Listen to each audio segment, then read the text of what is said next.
Holliston will receive the first half kickoff. Hello everyone and welcome to Wayland Student Press Network's live coverage of Wayland Varsity football. I'm Josh Schreiber, alongside me Gabe Leikerman, and we're getting ready for the season finale between the Wayland Warriors and the Holliston Panthers. Well, Gabe, this is an interleague matchup. These two teams do not see each other very often. What are your keys to the game for Wayland, coming off a tough loss to a great Acton-Boxborough team as Kiesman kicks it off?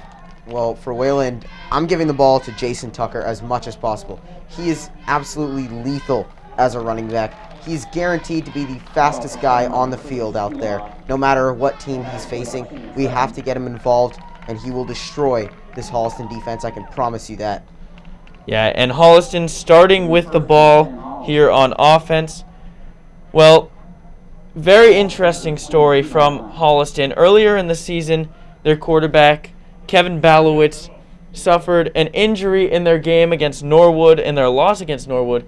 At first, it did not seem like a serious injury. He thought it may just be a calf pull, but over time, it got worse and worse, and they found out when he went to the hospital he had something called compartment syndrome, which we'll get into a little bit more in a bit. But for now, it's TJ Kiley that takes a snap and hands it off as they get just a couple yards down, just a 1 yard gain, really. And you're going to see a very interesting offense, Gabe. Tell us a little bit about that. It's called a triple option offense. They're really just going to have a bunch of players in the backfield who can take the ball any which way they want. It's going to be really confusing. As you can see on that play, our camera even got faked out by that play. That's really just going to be Holliston's entire offense. It's really just going to be run after run after run, and we're going to see what Wayland can do about it. Yeah, TJ Kiley had just 13 passing yards in their last game against Medfield, and it was a blowout victory. They had 376 rushing yards, as we see another carry there by number 21, Tristan Benson, a senior captain. So we're going to have third down and short for the Panthers. Third down and 3. But as I was mentioning, Kevin Balowitz almost lost his leg due to the compartment syndrome. It was definitely a big fear. Boston, Fox 25 Boston did a whole story on it, but definitely great news that he will be okay. Just a scary moment for all of Holliston football and Kevin Balowitz. As Kiley gets the snap, hands it off to Benson. Benson out left. Swarm of Wayland defenders push him out of bounds. It was Ryan Bonvie that pushed him out of bounds. I believe he should be short of the first down marker, and he will be. And Josh, you mentioned compartment syndrome. There's a lot of NFL players. We see it at the pro level as well. There's actually a familiar face who has it. Rookie this past season, Michael Pittman Jr. of the Indianapolis Colts was diagnosed with it earlier in the season. He managed to come back during that season, so it's a really serious injury. Injuries are a part of the game, and it's unfortunate, and they're going to go for it here. And they go for it, and a handoff to, I believe that's Schneelak. First down. Adam Goodfellow on the tackle. So they pick up the first down. Holliston does. And there you see it, that strange formation, the triple option that you'll see a team like Navy run in college football, or maybe even Georgia Tech, as Benson takes this one, finds a hole. There he goes! Into the end zone. Touchdown, Holliston. House call for the Panthers, as Tristan Benson got a hole, faked out the entire defense, like he has done all season. Benson just 9 carries last game for 122 yards and 2 touchdowns, showing that big playability there as Holliston takes a quick 6-0 lead. You mentioned it, Josh. Benson, very explosive. You can tell why he's a senior captain. These players look up to him. He's a real leader, and he's amazing on the football field. Yeah, absolutely. Benson, one of their best players in this program. can take it for a touchdown any play. So not the way that these Wayland Warriors wanted to start off this game. Down 6 quick.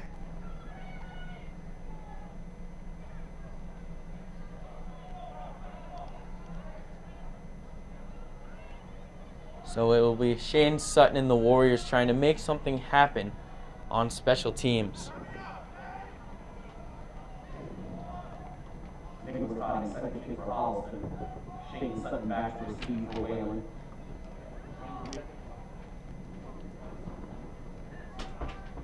So, very windy day. So that we will see that football come off the tee quite often, most likely. We'll see if they're able to get it off before they need to bring in somebody, but Sutton will be back to receive, always dangerous, as it is a squib kick. Fielded and just taken it. Shane DeRubis just takes a knee, the senior captain. So we will get our first look here at the Wayland Warrior offense. Gabe, you mentioned Jason Tucker earlier. He has really just been an amazing weapon for them this season. Yeah, Jason Tucker, he's a senior. He's going to prep school next year, going to play football at the next level. His career stats, 1,738 yards, 29 total touchdowns in 16 games played, averaging 1.8 touchdowns per game. There he is, number 1.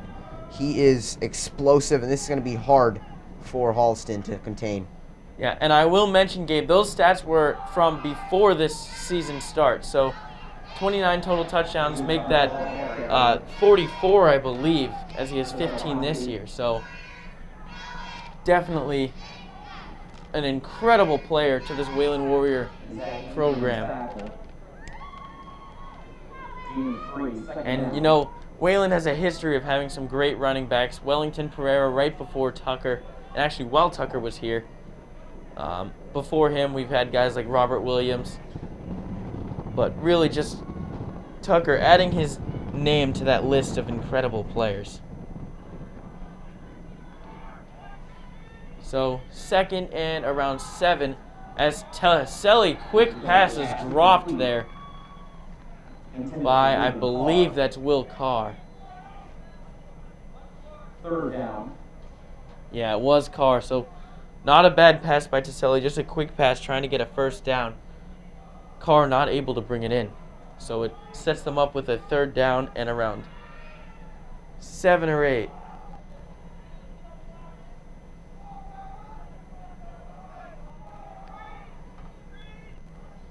Taselli.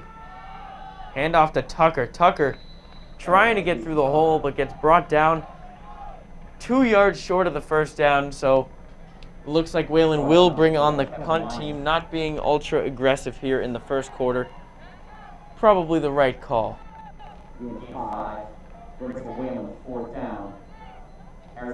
So Harry Kiesman has had his struggles punting the football. We saw at the end of that Acton-Boxborough game, punting from the end zone, only reached the 30-yard line, giving them short field. Normally, Kiesman can really boot it, as he does here.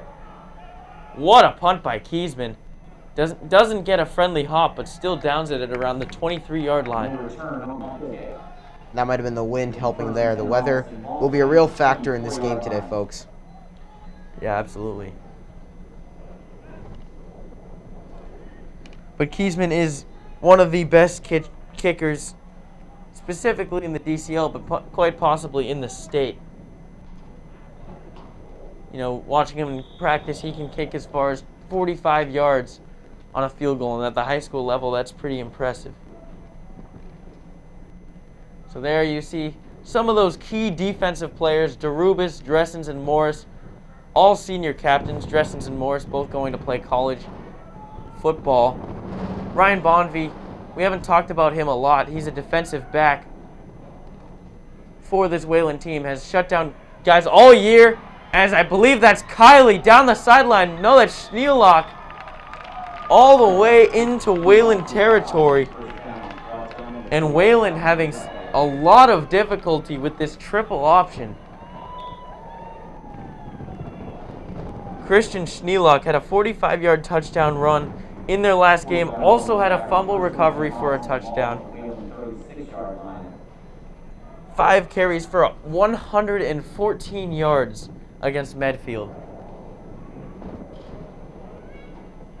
So Kylie will get the snap, pitch back, and now Benson chugging through the defense for another Panther first down. Right now, this Warrior front seven is really losing to this Panther offensive line. It's really just been a struggle all game, as Josh has mentioned. How can they turn this around? We'll see. Yeah, they've obviously in a game like this, Gabe, it's very difficult to motivate yourself considering, I mean, this is a interleague matchup at the end of the season, very abnormal, but in a COVID season like this, they're just trying to get as many games as they can get. So, theoretically speaking, this game has no importance, but how do you motivate yourself in a game like this? Well, you really just gotta think of it as this: it's the last game of the season. The seniors who don't have the opportunity to play football at the next level, this is their last game ever wearing the shoulder pads and the helmet. They've really just gotta put it all out there for them. As the snap was fumbled, a helmet goes flying. Ball is loose. Wayland may have recovered it. There you see that helmet. Let's see who recovered the fumble. Not really sure. It looks like Holliston did recover it.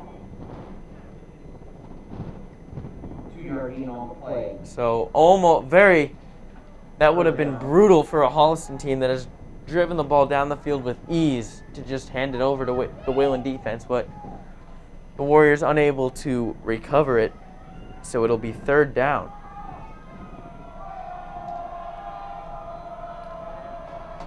And pitch back to Benson. Benson out to the left, making his way through tacklers down to the 5-yard line.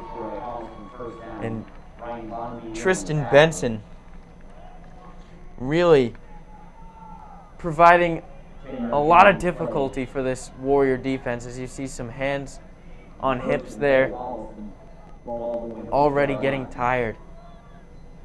Yeah, this offense can really take a toll on defense. It's constantly running the ball.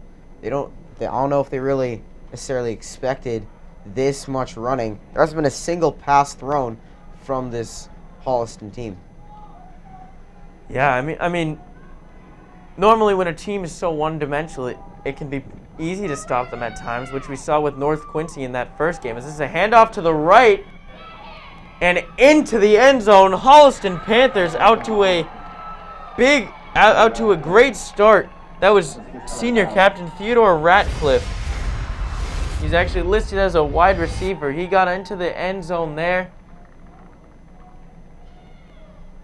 Holliston with another touchdown and a chance to go up by 14 points.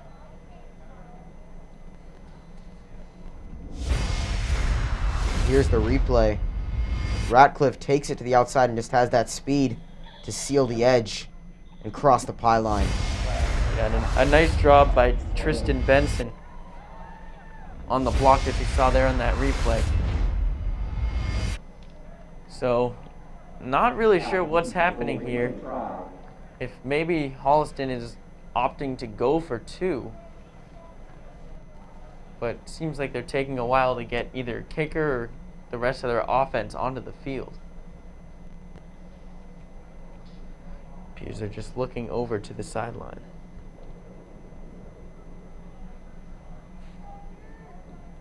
Now, I mean, so far we've seen 3 guys. As they do go for the 2-point conversion. Schneelak gets into the end zone for the 2-point conversion. Holliston takes a 15-0 lead. And this just shows how aggressive this Holliston team has been. They went for a 4th down. It was a 4th and 1 on the first drive, and they converted. Now they go for 2 early on in this game. There's some very aggressive play from Holliston, as Wayland will get onto the field and receive this kick from Holliston for the second time this game. Yeah, and that first kick was a squib kick. Did not kick it to Shane Sutton, which was probably the right call, considering Shane Sutton has shown those big play abilities in nearly every time he touches the ball. So, both teams in the huddle. Gabe, so Wayland, a quick 15-point deficit here in the first quarter with about 4 minutes left to go in the first quarter. If you're Wayland, what are you saying to your players? How are you getting them fired up and, I guess, just focused on defense? Just play it for the seniors. The seniors, it's their last chance, other than Matt Morris and Nick Dresens and Jason Tucker. They're not going to play football at the next level. This will be effectively most of their last games wearing pads. This is it for them. Do they want to go out losing? I don't think so. I think they want to go out as winners, and I think that's going to motivate these guys to work as hard as possible to get this win. Yeah, and Holliston is a Division 5 team. But they are moving up to Division 4, which is what Wayland is in, as this ball was recovered by Shane DeRubis, who takes it a few yards before being brought down. Yeah, these two teams could potentially face each other in the playoffs for years to come, as they will be in the same division, obviously different conferences, but once you get to the playoffs, that doesn't matter. And just a side note, I talked to Coach Barsegian before the game. He said the last time these Wayland players played a Holliston team was when they played youth football, and specifically for the seniors, their last game in 8th grade, so their last career 8th grade game was against Holliston in the playoffs, which they lost 30-36. So maybe some redemption if they kept that one on their minds for the past 4 years. This is taken out to the right by Tucker, or rather to the left by Tucker, for a gain of 4. Gain 4, second down 6. So Wayland trying to have their first big play on offense. They are definitely a big play team, both passing and running the ball. We haven't seen too many passing looks. We've only had one, which was dropped by Carr. We might be able to see more passes here, because Wayland's got to get something going, and through the air might be their best bet. And here we go, right on cue. Taselli down the field, broken up. That pass intended for Will Carr. Great defensive play by the Panthers. And what a beautiful throw that was by Taselli, on the money, but Carr unable to bring it in. It's awesome coverage. Just showing how good that was. Really on Will Carr the entire way. Looked like Carr had a step when the ball was floating in the air, but great persistence by this Holliston defensive backs. As now Tucker gets the toss and gets back to the line of scrimmage, but no more. And this Panther defense is up to the challenge so far here in this game. 2 3-and-outs. As Kiesman will come on to punt it.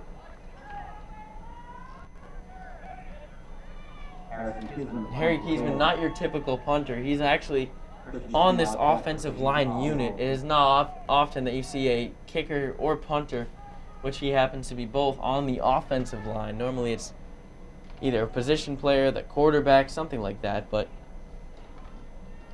Kiesman makes it work, as this is another booming punt. As Schneelock fumbles it, but he does recover it. Adam Goodfellow was right there in pursuit. Schneelock almost giving it right back to Wayland in Holliston territory, but Schneelock does pick it up. And the Panthers will have a chance to go up 3 possessions here in the first quarter. Yeah, as you see here, deep punt. Schneelock just muffs it. Able to jump on it quickly, though. Great heads-up play by Schneelock. Really, that muff really could get in some players' heads. Takes real skill to notice and just jump on it with a defender in pursuit. As on the field comes TJ Kiley and this Holliston offense. So there you see that triple option. Handoff, I believe, to Benson. I think that was a double handoff. Going nowhere there. Wayland not fooled by that one. I think that ball was handed off to Ryan Stanwood, who then proceeded to hand it off to Tristan Benson. And we may see a lot of that this game. Holliston has shown they've got some tricks up their sleeve with this triple option. This offense really is the definition of one-dimensional, but it works for them as they're ranked 20th according to Max Prep's rankings to Wayland's 55th. Yeah, and they're also the number 1 ranked team in Division 5. So obviously Division 5 seems like a very low division, but you're still going to find some high-quality football there. It's just the schools that are much smaller typically. This will be a 3rd and 7 look here for the Panthers as Wayland could get their first stop of the game. Yeah, and we talked about some of the defensive players for this Wayland team. Someone we didn't mention, Damian Parsegian, who has had really a great season on the defensive line. His brother Dante Parsegian is watching the game. He told me he would be watching it, but Dante Parsegian now playing at Nichols College. Damian trying to live up to the Parsegian name. His dad, Scott Parsegian, is also the head coach and has been for many years. So definitely a football family, and they have contributed over the past several years in a big way. As a wild throw there from Kiley, and not sure of if they're going for it or not just yet. And I think they're going to go for this. The offense is on the field. I think they are punting it. Oh, yeah. Never mind. I did not see the punter. Yeah. Out of the camera view, this is a shank of a punt. Wow, went out of bounds at the 20-yard line. I think that was really just kicked sideways. So Wayland has a huge opportunity here to put up some points. And we don't know whether that was the leg or the wind or a little bit of both. Regardless, Wayland does not care. They're walking on the field in the red zone already, trying to cash in their first points of this game. That one will come out to be around a 6-yard punt. So not what the Panthers wanted, obviously.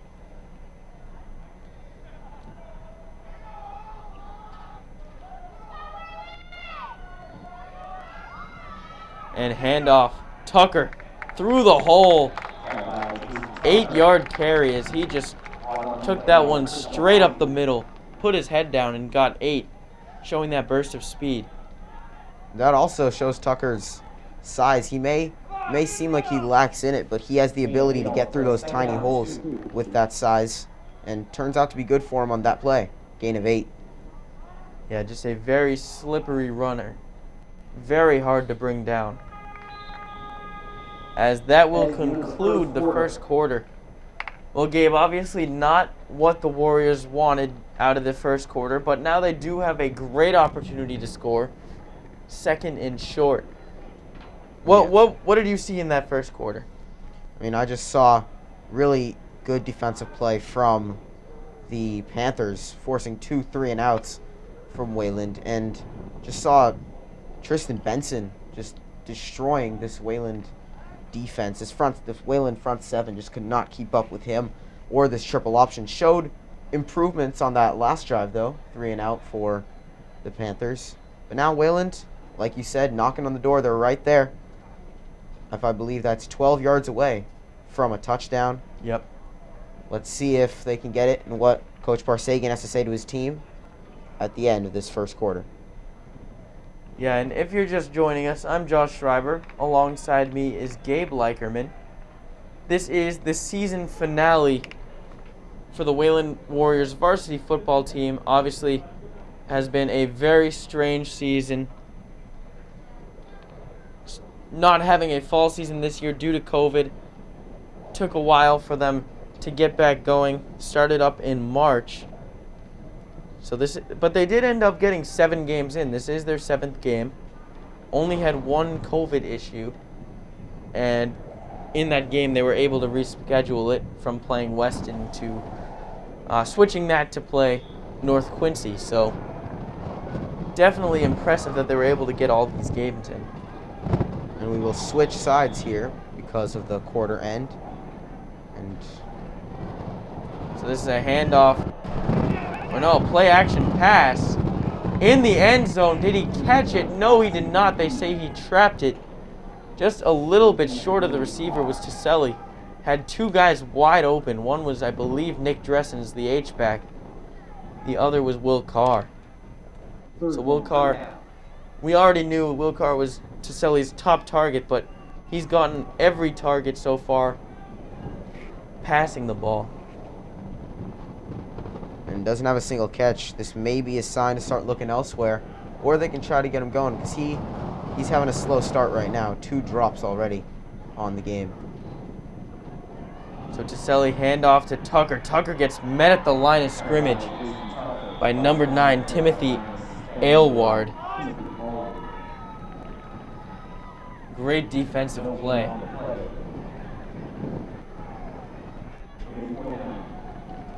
So that brings up 4th down and a decision for the Warriors, but it looks like Tiselli's still on the field, as is Jason Tucker. So Will Carr out to the right, Goodfellow out to the left. And Tiselli fires across the field. Dressens, that ball up for grabs. Did Dressens bring that down? Let's see what they call it. Yes, he did. What a catch by the linebacker and the senior captain, Nick Dressens. So that was actually not a touchdown, but it was a first down. Ridiculous catch from someone who just started playing offense this year. To get another look here, Tiselli just threw it across the field into traffic, and Dressens brought that down, showing the strength and the hands. And you mentioned the Parsagian family being a football family. The Dressens family is also very athletic. They've got four boys, all playing football. Well, one of them plays soccer.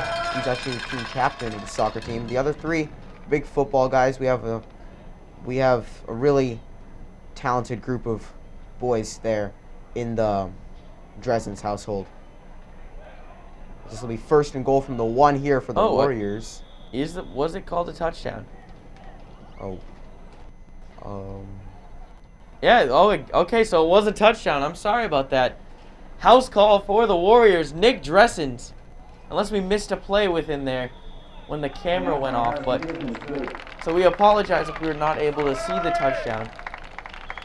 But nevertheless, Wayland does bring it to within a 1-possession lead, 7-15. And yeah, you were talking about the Dressens family. Jackson Dressens, currently a junior, will be the soccer captain next year. Nick, obviously. Max Dressens, 8th grader, was an outstanding player on the freshman team this year, just really dominating guys who were a year older than him. And then, of course, Zach Dressens, who's now playing not football, actually. He's now playing soccer at Tufts College, where Nick will be heading next year. So, very athletic family. All of them have, so now the 3 that have had a chance will all be captains for some sport. And then I'm sure Max Dressens will have a good shot at it once he gets his turn. But anyways, Kiesman to kick off. And Wayland trying to get a stop for the first time. Well, not the first time, but they did get a stop last time. Return by Schneelach. And Schneelach gets brought down by Finn O'Driscoll. And the Panthers will take over here in the second quarter.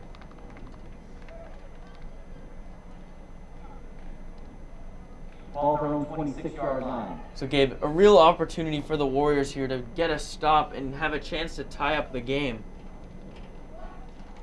What do they have to do? What worked in their last possession that hasn't been working in the previous possession on defense? Well, that front seven, they just really woke up and did not fall for anything that this Holliston offense had to offer. They were smothering them, forced a 4th and 7, which is really unlikely to be converted, especially by this one-dimensional offense with their running style. But it looks like they have some receivers out wide for this play. First time we're seeing that. Yeah, they're not in that triple option set, so we'll see what they decide to do.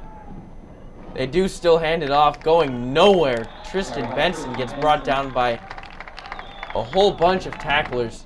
I believe it was Charlie Bolivar and Sam Hochberger were there first. Whalen not falling for anything. They might have changed up the formation. Whalen not falling for the formation change and getting the stop here for no gain. So now 2nd and 10. Again, Holliston not going into that triple option. It'll be Kylie out in the shotgun with Benson to his left. Kylie dropping back to pass. Looking down the field and completed. That was a bullet by TJ Kylie into Ryan Stanwood. No, I don't understand why they don't throw the ball more with passes like that. That was pretty phenomenal, I'll tell you that, especially with the wind against a great pass from TJ Kylie. Yeah, and great catch too by number 2. Yeah, Stanwood. And it was a little bit behind him, but still a bullet nonetheless.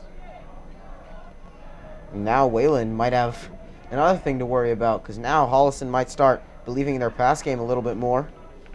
Yeah, and you know, if you establish a run game, it is so much harder to stop the passes. They're not able to get anything again. Tristan Benson gets brought down. That was Alex Mealy that time with the tackle. And that'll be no gain again. So now maybe Holliston has realized that their run game, Wayland's kind of figured it out. So maybe we might see some throws, some rare throws out of this Holliston offense. Like you mentioned earlier in the broadcast, Josh, TJ Kylie with only 13 passing yards in their last game. So he might have had more on that one throw. Yeah, I think so. So Kylie in the shotgun again, looking to pass, does a screen pass. And Ratcliffe takes it to around midfield. Yeah, right at midfield, so it's going to be 3rd and 5. And also potential 4-down territory if they're able to pick up a few more yards.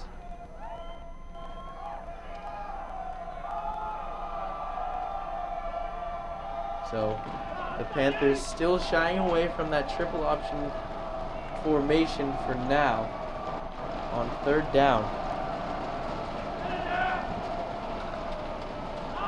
Kylie, I don't know. Wow, yeah, so they do call a false start. I was just about to say, I don't think the quarterback is allowed to do that. He kind of just put his whole body back like he was expecting the snap, and it never came. So, not a good penalty for the Panthers on a 3rd down. So, bringing it from 3rd and 5 to 3rd and 10. Yeah, it's a costly penalty, especially since they don't have their run game anymore. Now, they're really going to be forced to throw the football. So, Wayland should be expecting the ball through the air.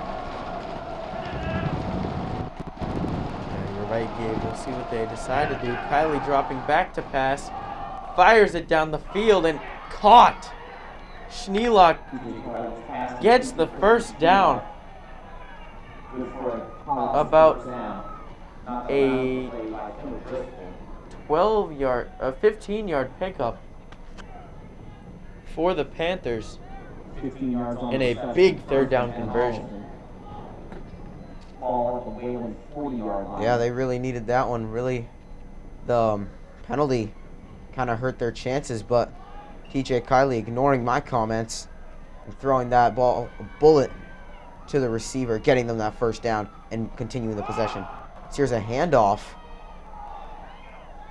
and Wayland is all over it. gain of 3 on the run by Tristan Benson, who seems to be limping after the play. You don't like to see that. Yeah, for definitely not. Holliston. Unfortunately, we all love the game of football. That's why we're watching this broadcast. But injuries are sadly a part of the game. We saw it with Holliston's quarterback. We see it on all types of levels. This game is very physical, and it takes a toll on your body, and we don't like to see it happen. We wish the best to Tristan Benson if he is seriously injured. As you see him laying down there on the sideline, which is not a good sight to see for Holliston. Yeah, hopefully he'll be okay. But for now, Holliston does have quite a few guys that can run the ball as they pitch it to Ratcliffe. Ratcliffe picks up the first down and more. About a 14-yard carry for the senior captain. Already has a touchdown, trying to build on to this great start he's had.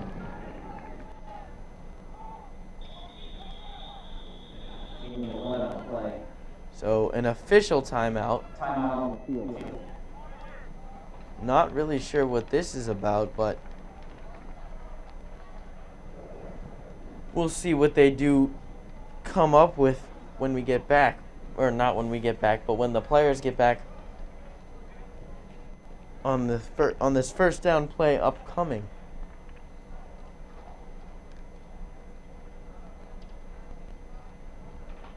Well, Gabe, this has definitely been an interesting game. Holliston got out to a quick start. If anyone missed it, they scored 2 quick touchdowns against Wayland until the Warriors were able to strike back and score a touchdown on their own, thanks to a really amazing Nick Dressen's catch on 4th down. And then we had some camera issues, so I think we missed the touchdown because I don't believe Nick got into the end zone on that catch, but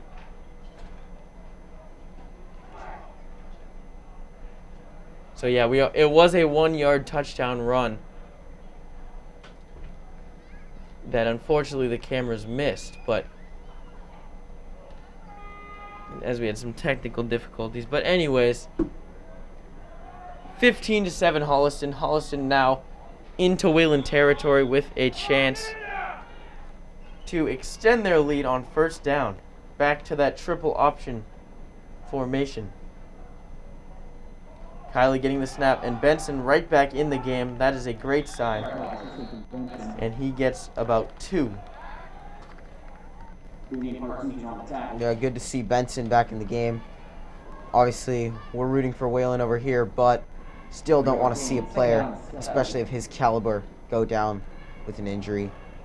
The game injuries are a part of it, but we don't like to see him. Good that he's okay. Yeah, absolutely. So second down for the Panthers.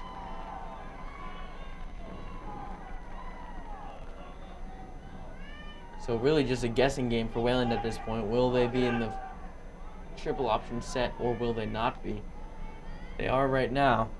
And another pitch to Benson, who takes it up the middle for another solid gain. It will not be enough for a first down though. So it'll be 3rd and short.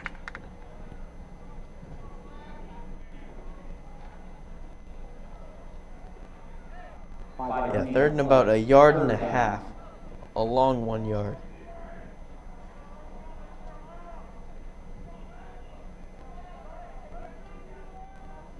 And if Holliston scores here, Wayland will really have to put in quick possession because time is ticking down here in the half. Yeah, definitely a very quick moving first half. Not a lot of stoppages in play. Just had that one penalty, the false start on Holliston, as they take this one for a first down, move the chains, and they'll get a new set of downs here. When you mentioned the not a lot of stoppages, that's mainly because of all the running we've seen. And that play really confirms it. We've seen a lot of running from both sides of the ball. Obviously, Holliston has really been taking that load. Wayland has threw a couple passes, especially that one catch on the 1 yard line to Nick Dresens.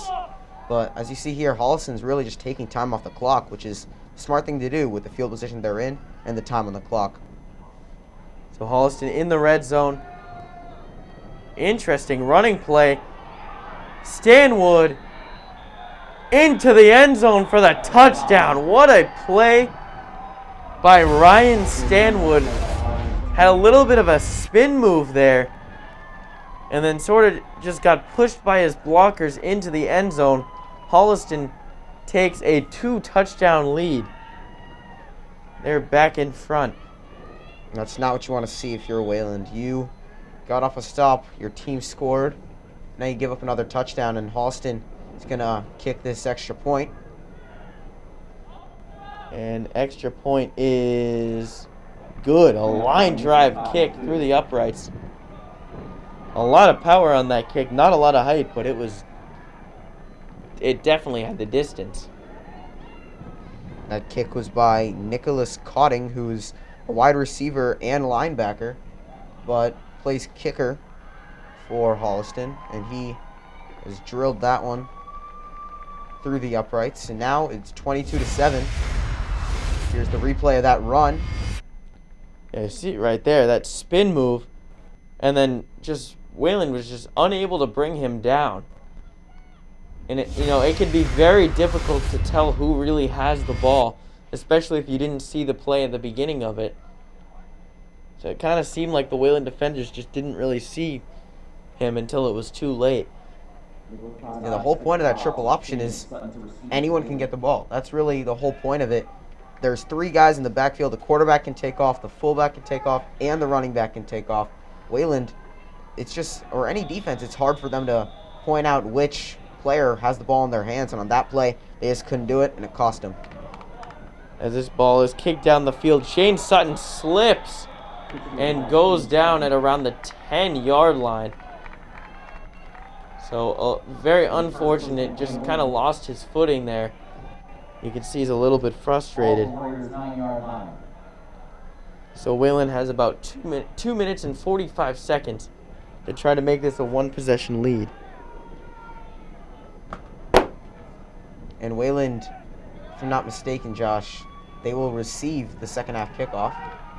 So if they score a touchdown here and they get the ball to start the half, they're right back in this game. So this is a really important possession that could dictate the rest of this game for Wayland, as Tiselli and the offense are on the field. So Goodfellow and Carr out wide to the right. You have Dressens and Tucker in the backfield. As Tiselli fumbles the snap, picks it up. And Holliston thinks they have a ball. Let's see what the call is. And they do! The Panthers force a fumble, get the ball back. That is a brutal play for the Wayland offense, as Holliston will now get the ball at the Wayland 10-yard line. It'll be 1st and goal, I believe, with a chance to make it a 3-possession lead with 2.5 minutes left to go in the second quarter. Yeah, miscommunication there between the center and quarterback Luke Tiselli. Not on the same page and losing the ball on a very costly turnover. And Holliston can extend this massive lead that they have already created. Yeah, and when you're that close to the end zone, you cannot turn the ball over no matter what. And just a very costly play. That could end up being the difference in this game. You never know. If Holliston scores a touchdown here, this is a 3-possession lead. And Wayland will have even less time, if there is still time left on the clock in the half. Wayland will have even less time to score. So this could be bad. Is Benson taking it? Oh no, it's not Benson. Wow. Radcliffe takes it into the end zone for a touchdown. It looked like the entire Wayland defense thought Benson took the ball up the middle for a short gain. Radcliffe took it outside. Really just one defender that could get an arm on him, but not enough to stop him from scoring that touchdown, as they take a 28-7 victory pending the extra point. Yeah, and our camera got faked out with that run. That was very sneaky there by Holliston, and they've been doing that all game. The triple option is just really working for them. Wayland is struggling to find who has the ball. Here's the replay. And look, it looks like Benson has the ball. Then a delayed handoff reverse. Yeah, if you look, only Shane DeRubis knew that Ratcliffe had the ball. Actually, I don't think that was Shane DeRubis. I think that was Finn O'Driscoll. Only one defender really knew that Ratcliffe had the ball. Everyone else was going right after Benson. So a 22-point lead with 2.5 minutes left to go in the first half. As this is not a good look for Wayland here. Last game of the season, they're struggling to get anything going. This game, all but over. Holliston can score 29 points and a half. That means Wayland can as well. There is a chance. Booted down the field. Sutton receives it. Doesn't slip this time. He sees a hole, but gets brought down after a very solid return to the 35-yard line. Great job by Sutton to give his team solid field position with, it looks like there's going to be just over 2 minutes left to go in the first half.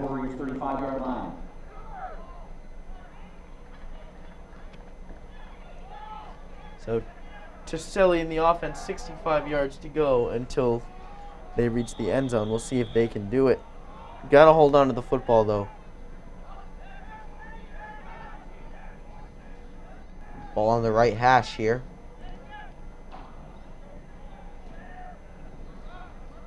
Tiselli, handoff to Tucker. Tucker didn't look like he had anywhere to go from the beginning and got brought down. I don't know if you guys saw that, but Matt Morris just absolutely leveled the guy that he was blocking. He brought him 10 yards down the field and then what they call in football terms a pancake block. Obviously, doesn't particularly mattered for the play because he only got 2 yards, but just showing why he is a college football athlete. That was a dominant play by Matt Morris. It's a pass down to Carr. Carr gets into Holliston territory. Beautiful pass by Luke Tiselli on the run, finding Carr. Carr able to catch it, change direction, and get a few more. Great look for Wayland there. Tiselli on the run. Great accurate throw on the run. Not many quarterbacks can do that, as a screen pass attempt to Tucker is broken up by Holliston. I think that was Grant Harper for Holliston sniffing out the screen pass coming and knocking it down quickly. So a minute 24 left in the first half. Wayland with a chance to hopefully bring this to a 2-possession game. Tiselli scrambling around, gets brought down. If it's not a sack, he didn't go very far. So it's going to be third down. Wayland does call a timeout to try to think of some type of play call for a 3rd and 10. You know, if you don't get it here, Gabe, I don't know if you can go for it, because then you're giving Holliston short field again. If Holliston goes up 4 touchdowns at halftime, that's a problem. That's basically insurmountable. Yeah, you got to try to get a good punt.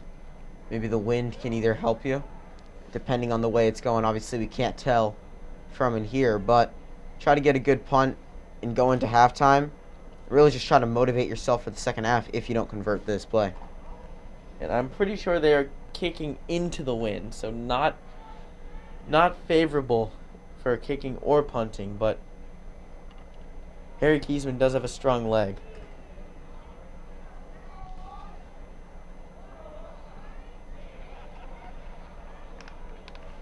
So Wayland lining up for this play. 3rd down, big play early on in this game.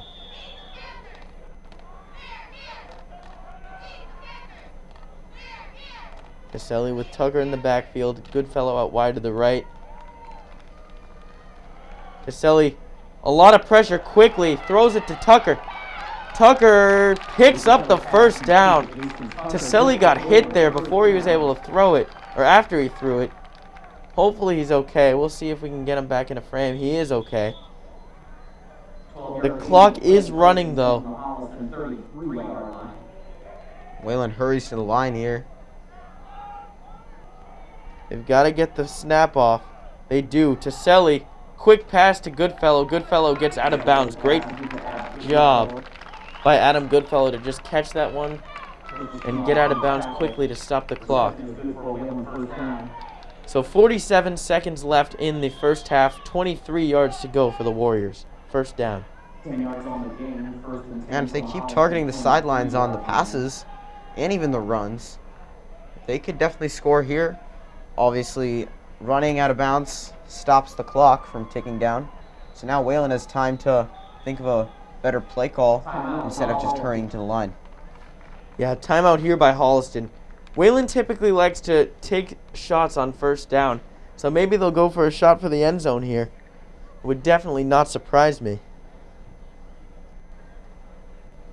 And, you know, we're not exactly sure how many timeouts they have remaining, but I only remember them taking one timeout, so even if they do decide to run it here, I don't think that would be a terrible call, assuming they have timeouts remaining. Maybe catch them off guard. So once again, if you're just joining us, I'm Josh Schreiber. Alongside me, Gabe Leikerman. This is Wayland Student Press Network's live coverage of Wayland Varsity football. Wayland versus Holliston, an interleague matchup. A battle of two teams that typically dominate their respective divisions. For Wayland, it's D4, D5 for Holliston. Caselli takes a snap, fires down the field, caught to the 4-yard line, and Wayland calls a timeout. That was Jason Tucker who just got open, making the catch. And a great play design there by the Warriors. Just shows how versatile Tucker can be. He can run the ball, as we've seen throughout his career at Wayland, and now he shows his catching ability in his hands and his route running to get that separation. He had like 3 yards of separation on that defensive back and gets Wayland that much closer to the end zone. Yeah, Jason Tucker is just so dangerous, both catching and running the ball. When he gets into open space, which they love to do, they love to have those screen passes. I mean, if he gets back past the first line of defense, he could easily take it to the house because he is going to be the fastest guy in the field pretty much any team they play. So Wayland now with plenty of time from the 5-yard line to potentially get a touchdown. If they do all passing plays, they could run 4 or 5 plays. You never know. Although they could not run 5 plays considering they can't get a first down now. So time is not really an issue right now, given where they are on the field, of course. So Caselli with Tucker in the backfield with him. Caselli looking to get it into the end zone to Adam Goodfellow, but just wide of his target. So that play took just 3 seconds off the clock. 2nd and 5. Well, that was the right idea from Wayland. Adam Goodfellow looked like he had a little bit of separation, just not so accurate throw by Caselli, but that was the right idea. Could have gotten a quick score there. Yeah, and now Wayland bringing in the 2 tight end set. I would not be surprised if we see a little boot by Caselli, that play action pass running out to the right, throwing to Dressens, and there it is. Call me Tony Romo, but incomplete. You know, when you watch this team for now, I believe 4 or 5 games, you start to be able to see what they like to run, but now 3rd and 5. So now what do you do if you're Wayland, as to Selly and the entire Wayland offense looking over to the sideline for a signal on what to run for this next play. They've got it. They've got 3rd and 5. Yeah, they only have 2 more plays. No matter how much time is left. Hand off to Tucker. And Tucker cannot really get anywhere. Maybe he gets a yard or 2. Wayland has to hurry, though, because they got to get a play off in the next 20 seconds. They should be fine, but a Holliston player does have his helmet off. I wonder if that will stop the clock.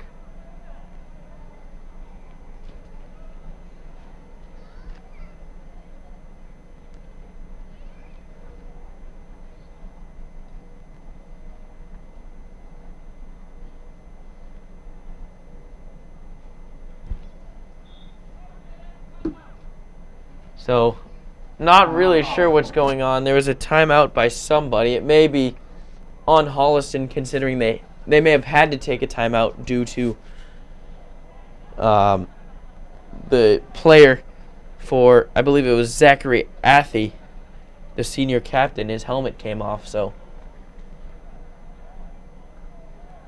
definitely nice for the Wayland offense. We'll see. I imagine they're going to go for the touchdown here. 4th down. Yeah, down 22.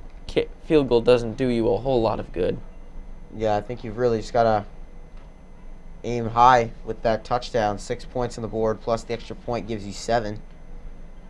I think Wayland definitely needs that if they want to get back in the game, and I think that's what they're going to do. As Caselli jogs on the field with the rest of the offense. 3 yards to go till the end zone. So Caselli with Tucker in the backfield. Nobody out wide. Everyone is pretty far in, but they do have Goodfellow and Carr out there as receivers.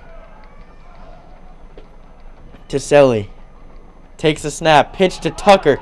Tucker trying to get the corner. He does. House call for the Warriors and a big touchdown to keep them in this game and within 2 possessions going into halftime, assuming nothing crazy happens in the last 6 seconds. Now that just shows Tucker's elite speed there, sealing the edge on something we saw earlier from Holliston on one of their touchdowns.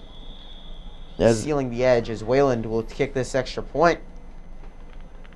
And that just shows how much trust Wayland has in Tucker's speed. Those toss plays are pretty dangerous. Your running back has to beat the defender to the pylon, and he did almost with ease.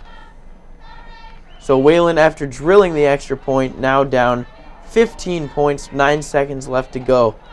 So Holliston going to try to make something happen, as you see right there. Toss out to Tucker. Great block by Matt Morris, just leveling his defender. You saw him right there. Matt Morris having one heck of a game, and offensive linemen do not get the recognition that they deserve. But Matt Morris makes as close to highlight reel plays as an offensive lineman can. It's really just incredible to watch him absolutely destroy defenders. We see, whenever people think of football, I think of the quarterbacks, the receivers, the running backs, all the flashy players, but the big man down in the trenches doesn't get enough credit, especially the ones on the offensive end, because defensive linemen do get the highlights when they get the sacks, but offensive linemen really get no love by many football fans, and they're really underrated as yeah, Holliston's absolutely. Return. And Schneelock not going really anywhere as he gets brought down. They'll have about 3 seconds is my guess, unless they are going to just say that is the end of the half. Which it looks like they might. Yes, they do. So that will do it here in the first half. We're going to take a quick break and be right back for the second half of play, but don't go anywhere. Wayland's turn to play well. Hello, everyone, and welcome back to Wayland Student Press Network's live coverage of Wayland Varsity football. I'm Josh Schreiber, alongside me, Gabe Leikerman. We're getting ready for the second half of this game. an interleague matchup in the season finale between the Holliston Panthers and the Wayland Warriors. As that ball is booted right to Ryan Bonvie, who just takes a knee. And Wayland will start with possession here. So, Gabe, not the half that Wayland necessarily wanted, going down 15. But they did start to pick it up there at the end. What did you see from this Wayland Warrior offense, and what do they have to do in the second half? I saw them getting the ball through the air a little bit more. Tiselli using his arm a little bit. At the start of the game, it was mostly just Jason Tucker really carrying the load. But they've gotten the pass game involved a little bit, and they have momentum now with that touchdown from Jason Tucker to make it a 15-point game. So momentum on Wayland's side as Wayland looking over to the sideline. And now Tiselli with Tucker to his right. Hand off to Tucker. And Tucker almost gets the edge, gets about 4 yards, so 2nd and 6. Tucker, we have not really seen him break one at all so far in this game, which is extremely unusual.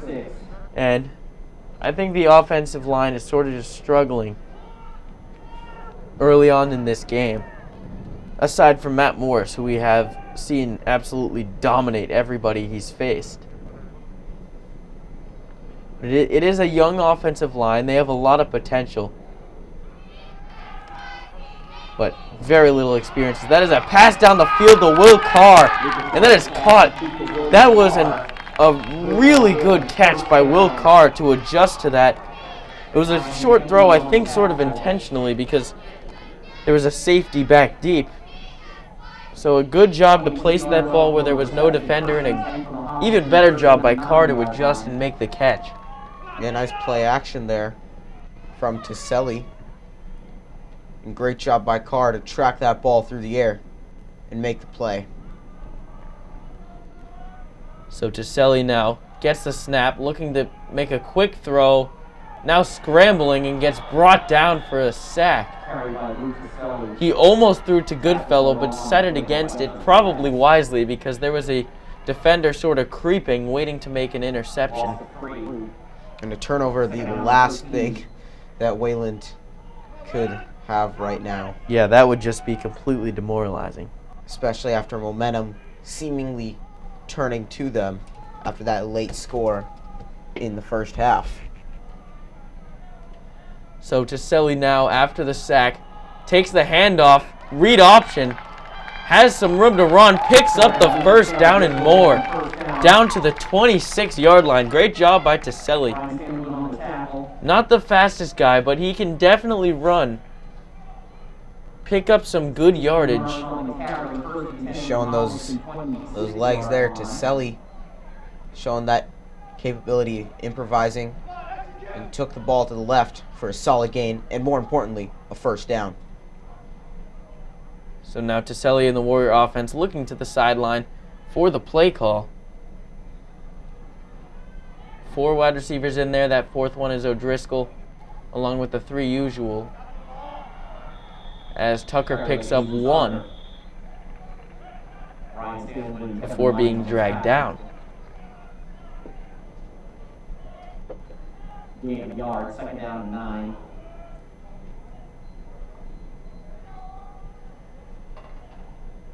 So this Wayland team, we mentioned, very inexperienced. A lot of seniors left, a lot of really important seniors left, and even the seniors here now, many of them didn't have a ton of playing time in their junior seasons, but now they do get an opportunity to have really all the playing time. So as on that last play, Will Carr seeming to be a little bit frustrated with himself on that.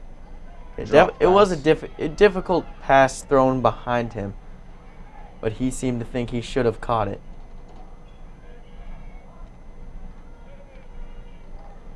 As Tiselli looking over to the sideline.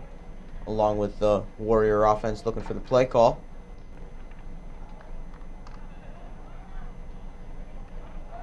And they've got it.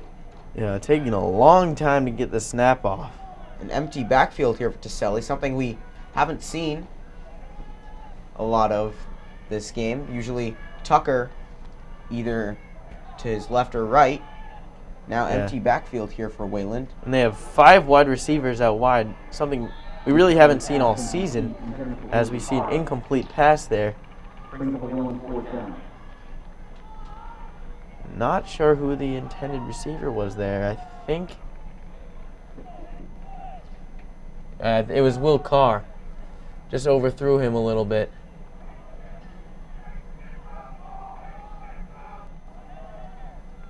Now a big 4th down here, and I think Wayland's going to go for this. I think they kind of have to with the lead that Holliston has. Yeah, interesting formation here. Maybe they want to show almost a lateral to Goodfellow.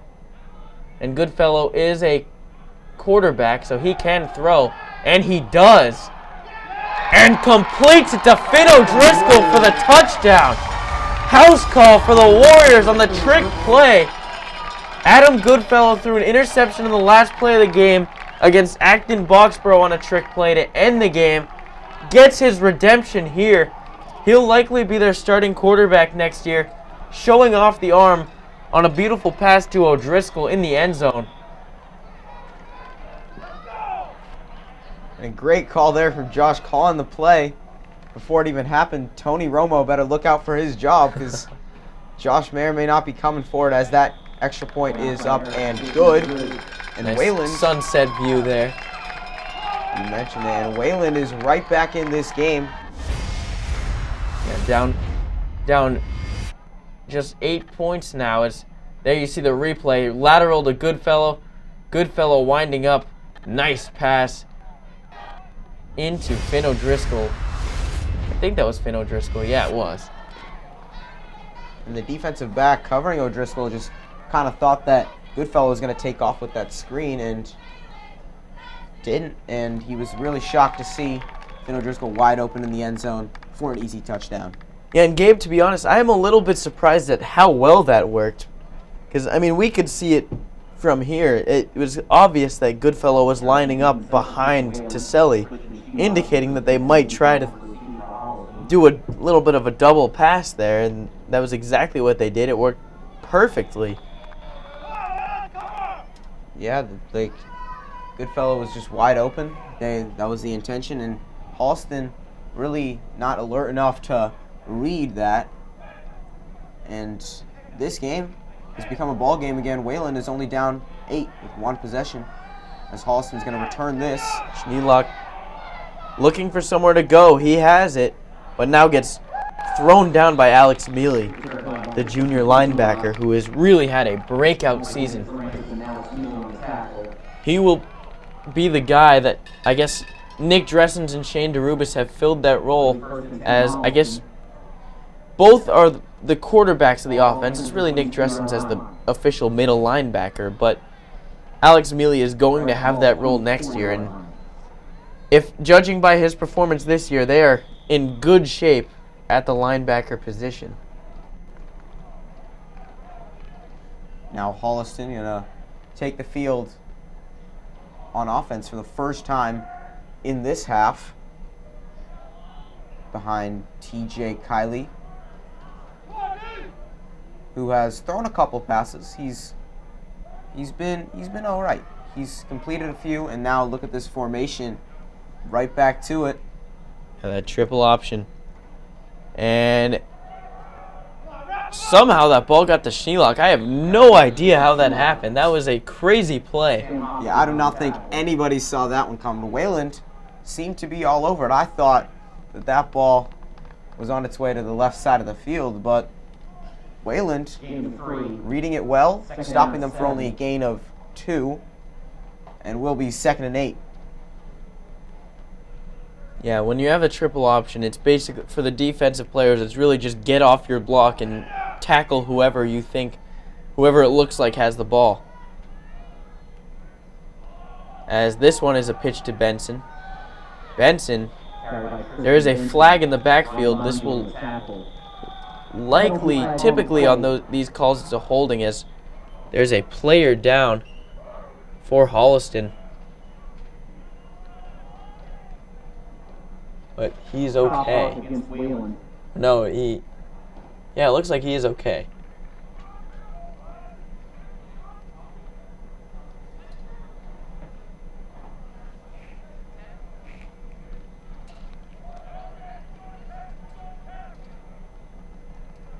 And he will come off the field, the injured player. Yeah, it looks like he didn't really want to, but that was... Oh, so it was a penalty,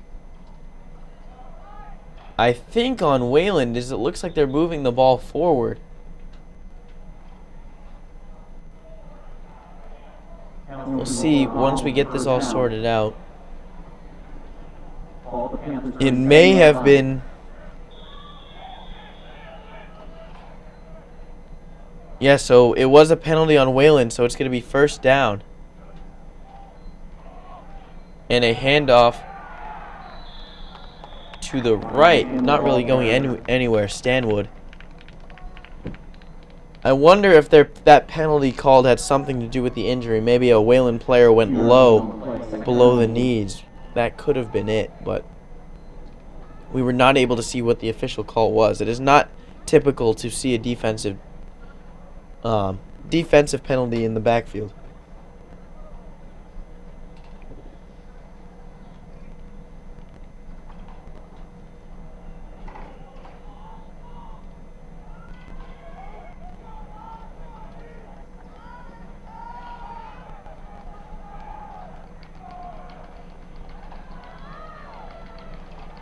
So handoff now. Schneelock out to the right. Another penalty flag thrown. I think this could be coming back, although I thought that on the last penalty, so we'll see what they call here. But there is a flag on the ground.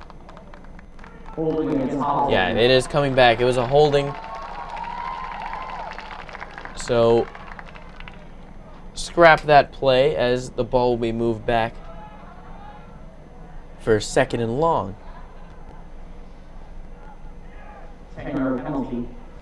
Second and very long. Wow, they moved that back a long way. 15-yard penalty. That's not what you want to see for Holliston, with Wayland going on 14 unanswered points. Holliston is... Oh no, it was a 10-yard penalty. My apologies for that, but yeah. Holliston not liking this, as this gives Wayland a better shot to stop them. Holliston having 18 yards to go, and this is like a passing. This looks like a passing formation here from Holliston, a rare one. And screen pass to Benson. Not able to get back to the original line of scrimmage, and another flag is thrown. I think that might be a late hit out of bounds, which would be a very costly penalty. We'll see what they call. Penalty flag on the play. Yeah, I think it was personal foul, late hit out of bounds. So that, I think, is going to be a first down for the Panthers. Yeah, they're marching the ball up the field, and it's not what you want to see if you're Wayland. You already know Coach Parsagian will not be happy to see this, his team giving up penalties like this. Yep, moving the chains. And Holliston gets a first down easier than they would have thought. They will line up here with a new set of downs from the 49-yard line.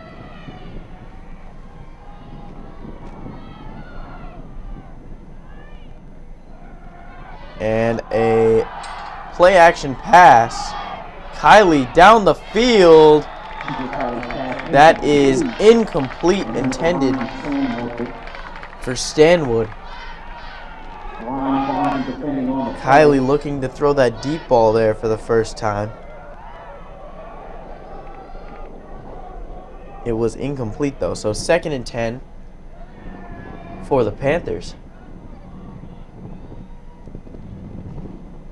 2nd down.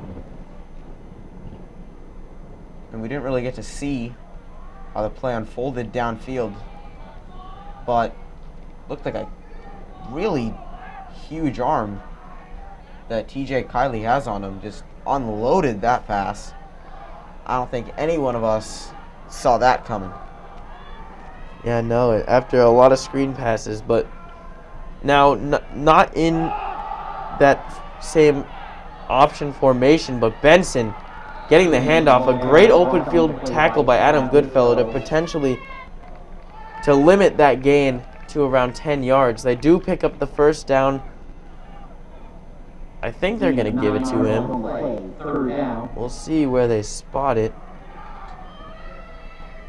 No, so he is a yard short. So it's 3rd and 1.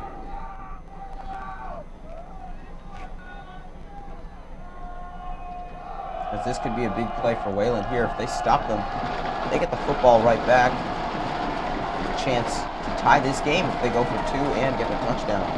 And Adam Goodfellow making a 1st down saving tackle there, at the very least, but now taking the ball into Wayland territory as they rule whoever was running the ball, Stanwood, they rule him down before he fumbled it, so it will be a 1st down.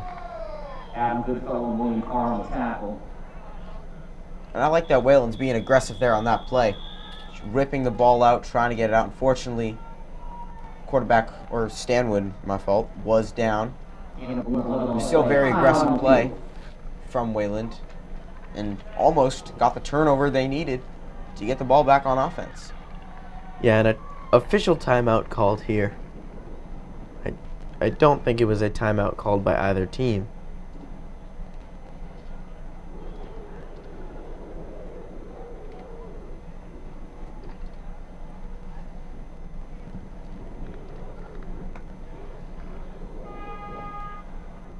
And Wayland's really got to stop this Holliston team from, because they're driving down the field right now with the end zone in sight. And nothing seems to be standing in their way from it. So Wayland has really got to toughen up and stop this rushing attack that Holliston has displayed all game, really. And a new set of downs for Holliston from the 31-yard line. Again, really bunched up formation, triple option.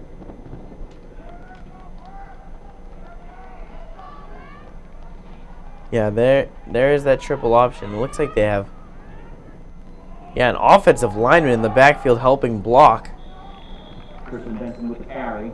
Doesn't really help them all that much, as it's just a 2-yard gain. A very solid run there. Yeah, good job by the Wayland offense to recognize which side it was being run to. And who had the ball, let alone that. Yeah. It's really hard, especially from their viewpoint, to try to see who has the ball in that bunched formation. Yeah, now to the left. Schneelock has an opening. Touchdown, Holliston. Wayland thought they were running that one to the left with Benson. Holliston decided to go the other way, and Schneelock made them pay for it. He takes it in to the end zone for a touchdown. What great acceleration there, shown by Schneelock. Really sees the hole and then bursts through it at amazing speed with nobody on Wayland there to catch him. Holliston 35 looking to make it 36 here with this extra point, and it is good. Yeah. So now Holliston 36, Wayland 21 with just over 4 minutes left to play in this third quarter. Here's the replay of that run by Schneelock. Yeah, if you look, Wayland sort of stacked to the left side and kind of shifted there, and then Adam Goodfellow unable to make the tackle on Schneelock, the last line of defense. He takes it into the end zone for the touchdown. And now if you're Wayland, this drive's a must score here. You really got to score on this drive if you want a chance to get back in this game. Yeah, it would definitely be helpful. You don't want to, anytime you go down 3 possessions in the second half, makes it very, very difficult to come back from, so. They've scored on their first drive. Can Wayland repeat their first drive? They are hoping so, as Sutton will be back to receive this kickoff from the Panthers. Yeah, and this Wayland defense has struggled at times this year, giving up 48 points to Cambridge Ridge and Latin in that loss. In really one of the better games we've really ever seen a Wayland football game. Unfortunately, they lost it, but both teams really it was an offensive show. As Nick Dressens fields that kickoff. Doesn't get very far, but Wayland will have solid possession to start this drive in the third quarter. The ball will be marked at the 39-yard line on the left hash, as onto the field will come on Luke Tiselli in that Wayland Warrior offense. Looking to put some points on the board as they are down by 15 points. It says on the scoreboard 35, but it is 36-21 Holliston, since they hit that extra point. And now a lot of players in the backfield there with Tiselli. So Tiselli handoff, Tucker to the left. Doesn't have a lot of room to run and gets brought down. Jason Tucker having a difficult time with this Holliston defense really clamping him down. And they might have done their great study on their film, because they must have realized that number 1 is a problem. He's gonna burn you in any way he can, and he can do it in a lot of ways. They've really forced Wayland to make plays through the air and forced Luke Tiselli to really throw that ball. Because apart from being in the red zone, Tucker has not been that much of a factor. As a bad snap, handoff to Tucker. Again, nowhere. Does not get much room. So a few times that Tiselli's had trouble with the snap there. That one, luckily, was not really an issue, as they were able to recover it and then get back to the line of scrimmage.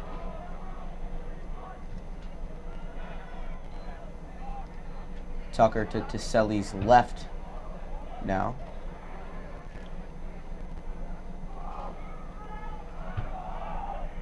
So 4 wide receivers for Wayland. Tiselli dropping back to pass. Avoids a defender. Looking to throw. Incomplete at the feet of Will Carr. Yeah, Would not have been a big gain anyways, but tough throw there as well. But Tiselli on the run really had to fit that into a tight hole, because Will Carr was going towards the sideline. So really tough hole to fit with a defender chasing him and a defender coming from in front of him. And now Wayland will punt and give Holliston the ball back, which is really unfortunate for Wayland that they're put into this situation. 4th and 7 with another 3 and out for Wayland. we'll see what they can do. Heisman boots it down the field and gets down at around the 25, so not a bad punt. 1st and 10 Holliston. Ball at the Panthers' 27-yard line. And now on come Nick Dressens in this Warrior defense.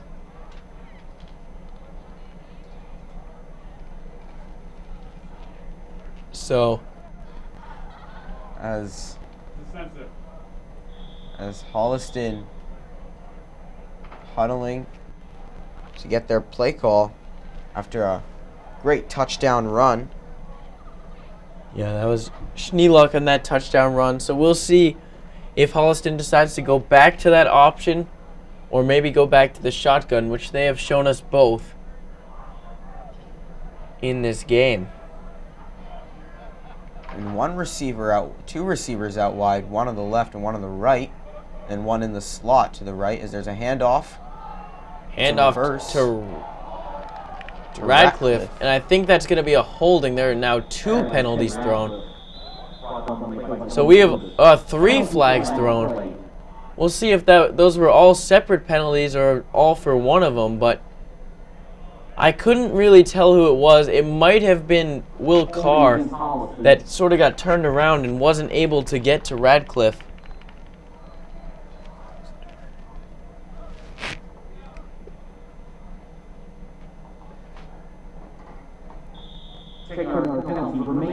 So it is coming back. Not sure who the penalty was on, but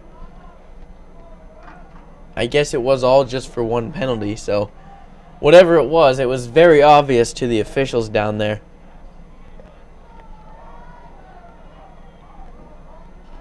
It was Holliston. It's going to be a first and very long. Kylie pass brought down. What a tackle by Finn O'Driscoll on the screen pass. He just hit him immediately. Perfectly executed tackle. Not giving him any room. Great form on the tackle, like you said. And not much of a gain there for Holliston. Thank you to Finn O'Driscoll, who's made a real impact on this game. Had that touchdown catch, from Goodfellow on that trick play. As Kylie looking to pass, running out to his right, looking towards the sideline. That ball is incomplete, batted down by, I believe, Finn O'Driscoll again. Now this is a very long way to go for Holliston here. Yeah, 3rd and 17. They have converted on 3rd and long before. Not 3rd and 17, but they picked up 15 on a 3rd and 11 earlier, so. And those runs that they've had have had the ability to go the distance, so. Big play ability for sure. Wayland is going to really have to keep an eye out on the running backs, but it seems to be a spread out formation. Benson, the only back on the field to Kylie's right. As Kylie drops back to pass, he fires down the field. And that ball is intercepted by Will Carr. What a job by Carr to pick that one off in traffic. Kylie, looking deep, has had some success in this game. Not necessarily on the deep throws, but really just a great play by Carr to honestly keep Wayland in the game. If Holliston catches that pass, they're in great field position again with a chance to make it a 3-possession game. Carr coming from that safety position, making the catch. That's great athleticism there shown by Carr. Really reading the quarterback's eyes and knowing where he's going to throw that ball. It takes skill. It takes a lot of it. And he makes that play and gives Wayland the momentum shift they need as Taselli in the offense jog out after a poor drive last time out. As Taselli hand off to Tucker up the middle. Tucker looking for space. And Tucker down to the not the 5-yard line, excuse me, 5-yard gain. So it'll be 2nd down. Well, Gabe, a little bit of a frustrating game for Wayland. It seems like they haven't really played all that poorly, but the defense has definitely struggled.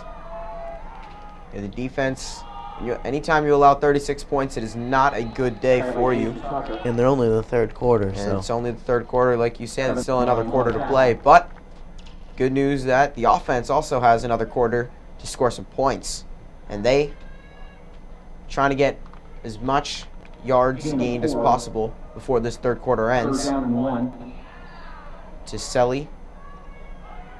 Tucker behind him. They might just let this tick down. Yeah, I think they're going to take this They one will. to the end of the quarter. So after 3 quarters of play, Wayland's still with the ball. They have 12 minutes to make up this 15-point deficit.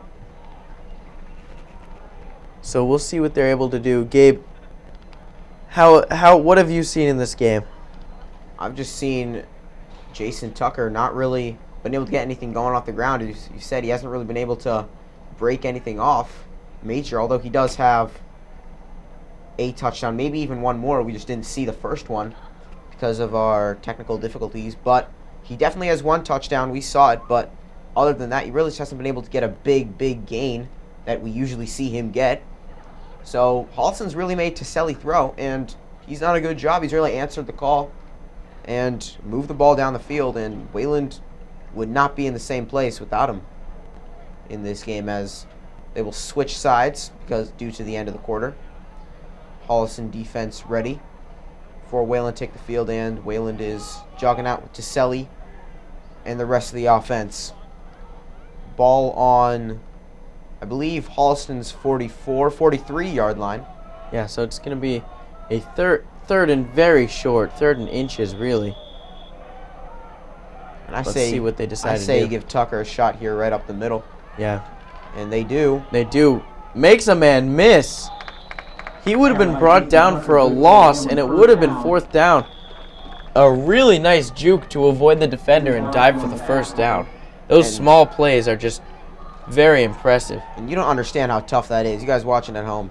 That you just get the ball on handoff, not expecting a player to be right there in your face. Great play by Tucker. And really just gets a small gain out of it, but means the world for Wayland here as they're trying to come back from this deficit they're facing. Tucker gets the handoff. Handoff for He's Tucker. got He has room. room to run. Tucker making men miss down to the 13-yard line. And the first big gain for Jason Tucker today. Definitely a great time for it to happen. That was a great run by Tucker. He, as you can say, he gets into the open field, and he is tough to bring down when he does. And even when he was wrapped up, he managed to get like 3-4 more yards out of it. Now the snap, handoff to Tucker again. Oh, wait, no. Taselli keeps it on the read option, and he fumbles it, but it is recovered by Adam Goodfellow. Heads up play, and Taselli goes over for a big thank you. That could have been really the game if Taselli lost that one. It is a good thing Goodfellow was there and paying attention, though. Great job. And I'll tell you what, our camera has been faked out on numerous occasions by both these offenses. And Holliston's defense was really fooled, too. They know that Jason Tucker is a threat and did not expect Taselli to have that elite speed. Yes. So now to get to the edge. Now ball on the 1-yard line. Wayland will have likely 4 chances to put it in. Handoff. Tucker. Did he get it? Yes, he did.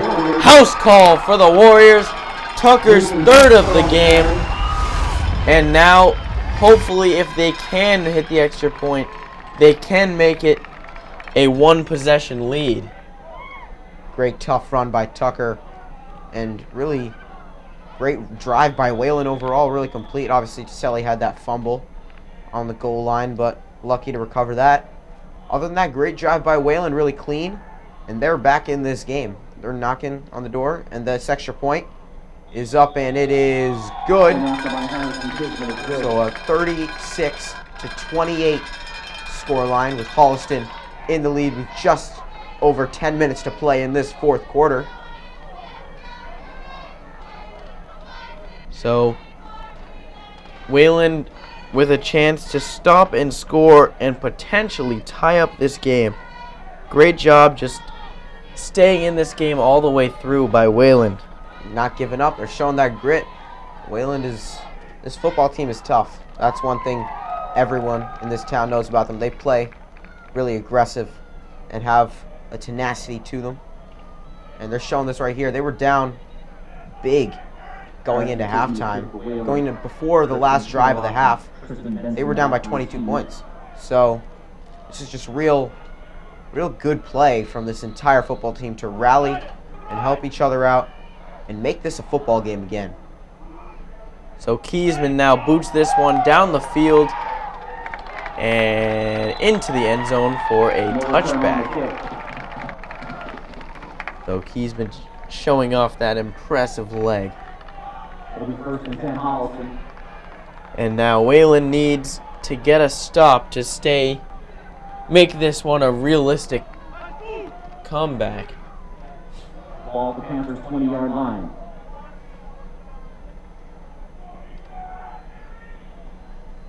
So Kylie threw an interception on the last possession. Will Carr making that interception. We'll see if Holliston shies away from the pass and decides to go back to the option, because it has worked for them very well for the most part. And if I'm head coach Todd Kiley of the Holliston Panthers, I'm running the ball, which is looking like what they're doing. I'm going to take as much time off the clock as possible to give Wayland less of a chance to score here, as it looks like they will do that with the triple option to Pass Benson. to Benson, yeah. And Benson stays on his feet now. That might not have been a smart move, although he does get almost all the way back to the line of scrimmage. It will be a loss of 2, but Benson somehow stayed on his feet, was thrown back about 7 yards behind the line of scrimmage, and picked up 5 from where he was thrown back. So it's going to be 2nd and 12 for the Panthers.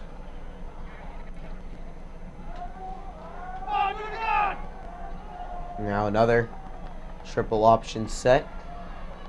And look, the clock is ticking down. It's already been a minute since this drive has started. So effective as a toss. And offensive line, defensive line trying to get him down. They do eventually. It's Schneelock. Gain of 5 on the play. And it will be 3rd down for the Panthers. Wayland with a chance to potentially get a 3 and out and get the ball right back. And that would be huge for Wayland. 3rd and 7. Yep. So definitely a good place to be for that Wayland defense. And the clock is still ticking. This is even if the ball gets punted by the Panthers, this has been an effective drive. They've taken some good time off the clock. Plenty of time off the clock. And you really can't afford to give up a touchdown for that reason, because if you give up a touchdown, that's just more time that Holliston's able to take off the clock. No call there, so it'll be an incomplete pass. Yeah, no flag. You know, we have not mentioned it, but in their last game, as it looks like we might have an injury as players are taking a knee. Cannot tell who it is. It looks like it is an offensive lineman on the ground, number 70-something. Never good to see that happen. I believe it might be number 72, Brennan Ibbotson, who was hurt earlier in this game. He had to come out, and now he's yes, it is a little banged up. Hopefully he's okay. And he's getting helped off the field by the trainers. But it's his left ankle or foot. Right. Oh yeah, right. Right ankle. Something in that right leg. But anyways, it will be 4th down. I imagine they will punt it away. Good defense there by Finn O'Driscoll. And we haven't talked about it yet, but in the Acton-Boxborough game last week, Acton-Boxborough was able to prolong their drive after a holding penalty was called on Ryan Bonvie. And Gabe, I saw the replay after. It was really a bad call.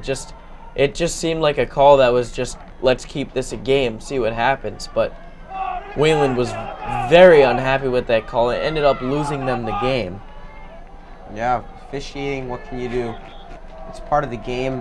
We see it on all sorts of levels of football. We've seen it, one of the most famous ones being the Rams versus the Saints in the NFC Championship game a couple years back. There was a clear pass interference, and the ref just didn't call it. We see it a lot in football. We see it a lot throughout sports in general, as this punt is fielded at midfield. Goodfellow doesn't call a fair catch, gets brought down quickly. The officiating is just a part of the game. Nothing we can do about it. They try their best, and unfortunately, they're people too. There's nothing. Yep. Everyone makes mistakes, and sometimes those mistakes are bigger than others, but we live with it, and we ride with it. As this offense will come back onto the field to Selly, looking to tie this game up, because definitely if I'm Coach Barsagan, I'm going for 2 if I score a touchdown. Because you don't know how much time will be left on the clock with that rushing attack of Panthers. Yeah, it's Selly in the shotgun. Tucker out to his left. 2 wide receivers out right. And a 2 tight end formation. Boulevard and Dressens. The handoff to Tucker. He has a spin move, but it gets wrapped up after a gain of about 2 yards, which will bring up 2nd and 8 now. Yeah, so the Panthers have really done an incredible job on defense. There seems to be, another injury. Hopefully this might just be a cramp. as you can see, the player massaging him, trying to get that cramp to go away. Trainers jog onto the field, though. Very slow out onto the field, I will say. And nice teammate moment there. Just trainers kind of letting their teammate, number 9, Timothy Elward, help out. But now, still lying on the field. Hopefully he's okay. Typically when you see them stretching them out like that, it is just a cramp, but he's been on the ground for a little while now. And now not able to put any weight on that foot or leg, so hopefully he's okay. That's senior captain Kevin Lyons, tight end and a linebacker. That's a big blow to lose your senior captain, especially in a close game here in the 4th quarter. Not what Holliston needs right now, but with that being said, Selly in the shotgun as they look to get a play call.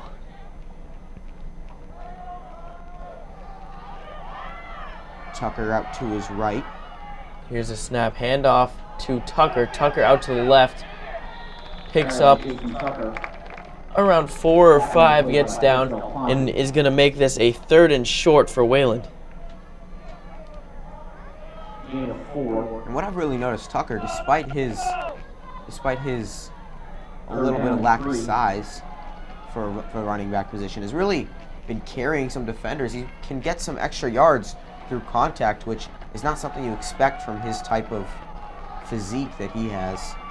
As another handoff, yeah. And Tucker picks up the first down here easily, keeping the chains moving now. 32-yard line of Holliston. Wayland threatening.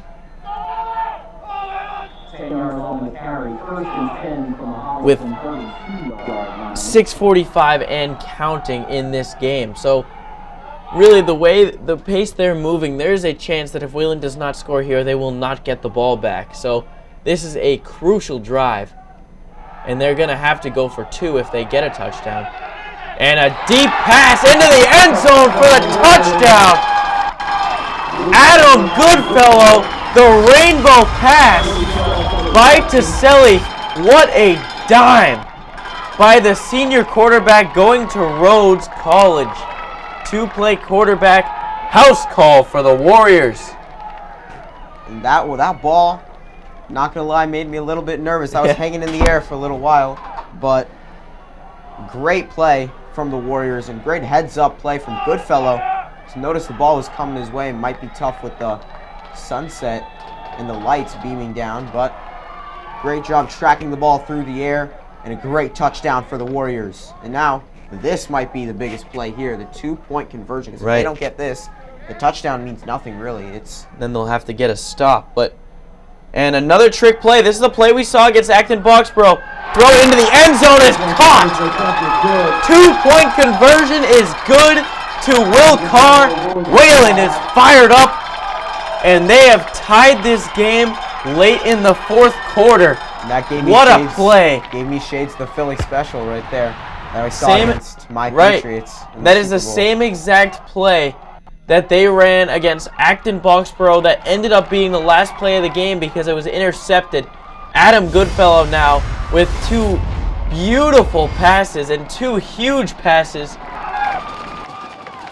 tying up this game. Now, if you're Holliston, you still have a lot of time on the clock, so you are not phased by this. You just got to get the ball to Tristan Benson.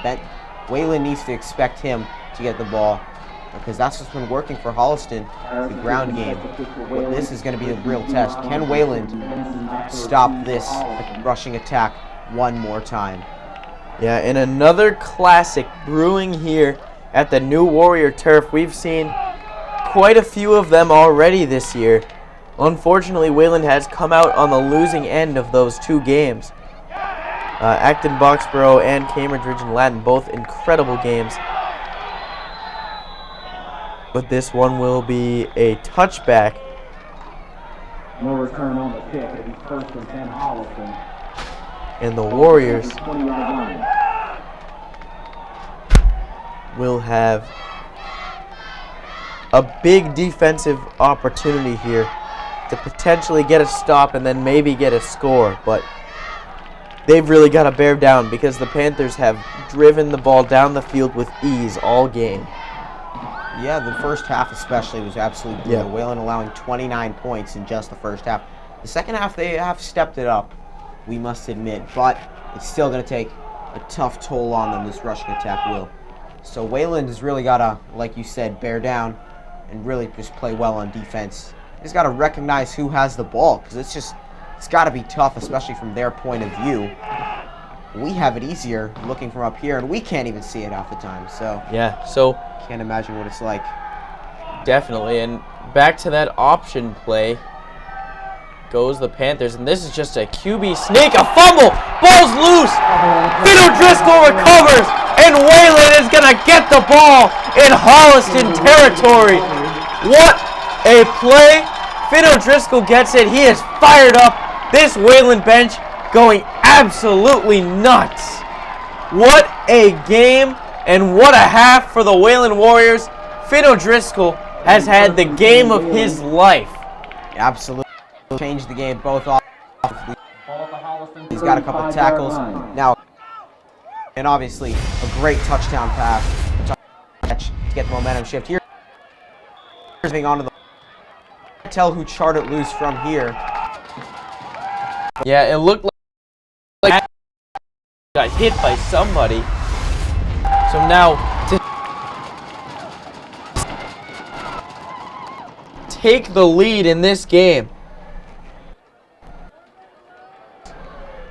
If I'm Wayland, I'm taking a lot of time off the clock here because now you have the ball and there's a fumble, but Taselli dives onto it. He's And still he on his stays feet. up. Carried by Luke Caselli. And he gets to Wow. 30. Chaos. A scare. Absolute chaos here in the fourth quarter, Gabe. A scare. Both teams are getting a little bit tired, losing the ball a little bit. Wayland lucky enough to fall back onto it. And still positive yardage. That was a gain of about 5, and it's going to be 2nd and 5 here from the 25-yard line. Yeah, so Luke Taselli, Jason Tucker, and this Wayland offense in a groove. The momentum has most definitely swung as Tucker now takes this one for a few yards to make it a 3rd and short and a great opportunity to get a first down.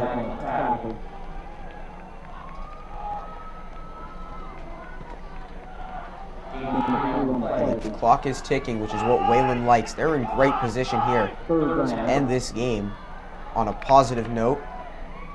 They would like to take as much time off the clock as they can.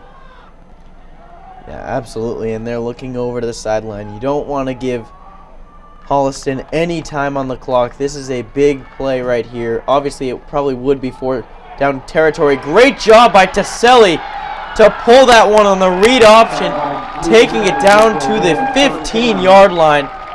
And Luke Taselli, very smart play to pull that, as Tucker would have been brought down for a big loss.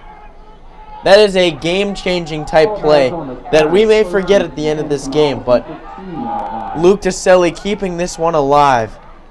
Absolutely, and most importantly, the clock keeps going. Great play from Taselli to move the chains and keep the clock ticking down. So, once again, as you mentioned, Wayland taking a lot of time off the clock, trying to take as much as they can off. Taselli with the snap, handoff to Tucker up the middle. Tucker chugging his way all the way inside the 10-yard line. They're going to have a 2nd and short. And Tucker just using his offensive line to his advantage. A great push by them. Yeah, there's again Tucker's just persistence and perseverance taking an effect there. He was effectively down, but kept his legs pumping and gained yards. 2 yards to go till they get a fresh set of downs.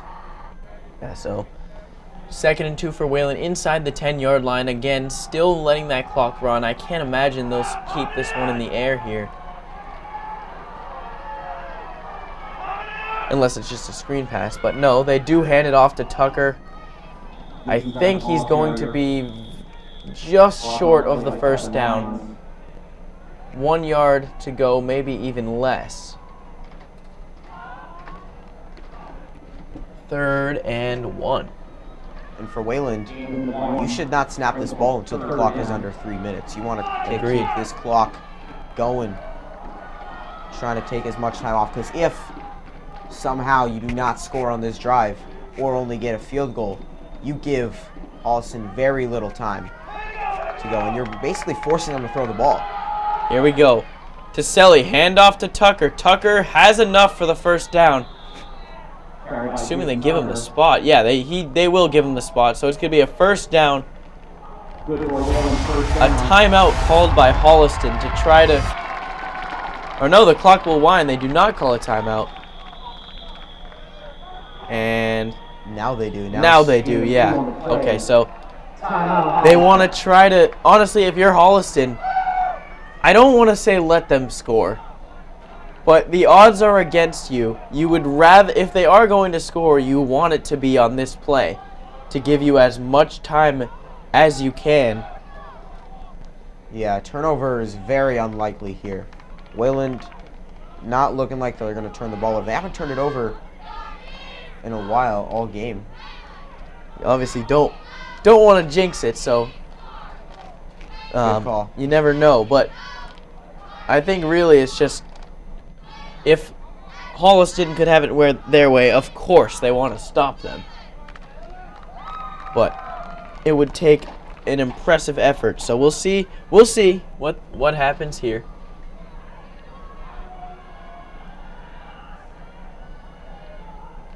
About 4.5 yards out is Wayland.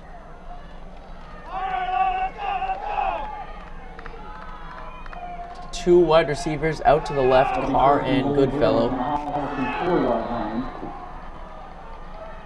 with 2 tight ends. And the officials meeting right now. Not sure what this is about. Maybe something to do with the time left on the clock. Although I would think they would have figured that out during the timeout. So. And now the head official going over to the back judge. And now it looks like we're going to be ready to play as they start the play clock. And a false start is called. Will Carr jumped there. And now a stop is not looking all that unlikely for the Holliston Panthers. It'll be at the 9-yard line. So it'll still be first down. 9 to go for a touchdown. And that is something that you cannot have as an offense. You can't have those penalties in goal-to-go situations. And now Tucker taking this one to around the 7-yard line. 2nd and 7. Holliston calls another timeout.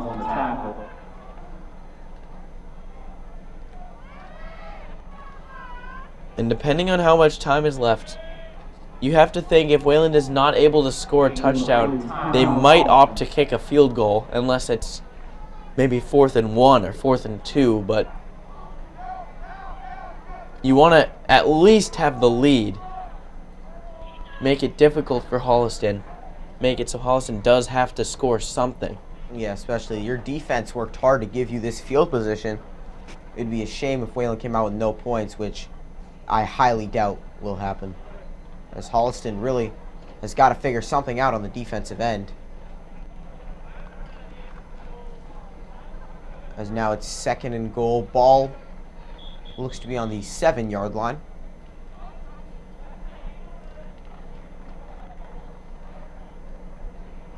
Holliston is ready, waiting for Wayland.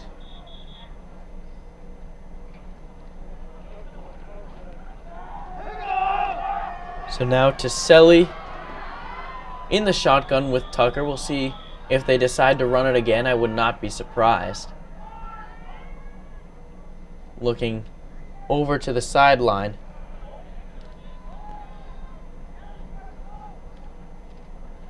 For the play call. Want to make sure you get it right. Crunch time here. And a play action pass to Selly. Has to get rid of it. He does, and it is incomplete. So 3rd and long now. 3rd down.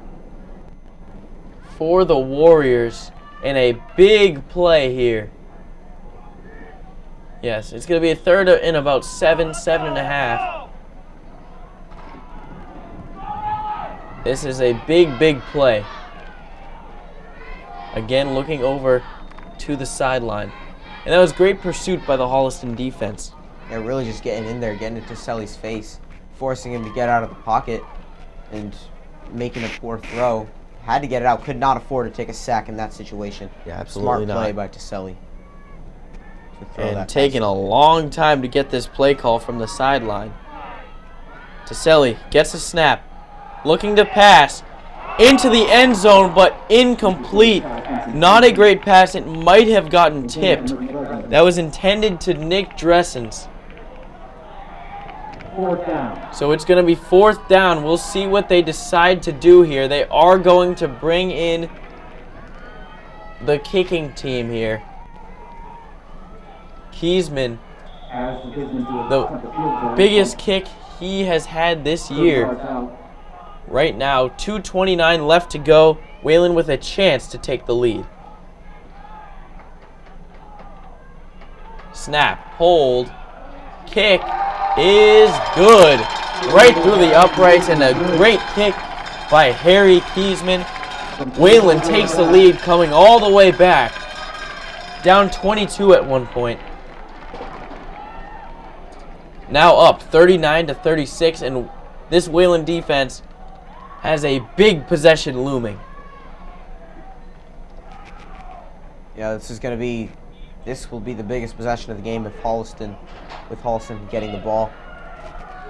We'll see if Wayland can stop them. They've been good all half. They've only allowed 7 points, and those 7 points coming early in the half. They haven't allowed a touchdown in a very long time, let alone any points.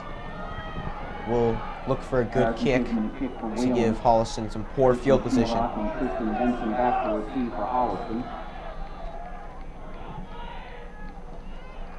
So Keysman to kick off.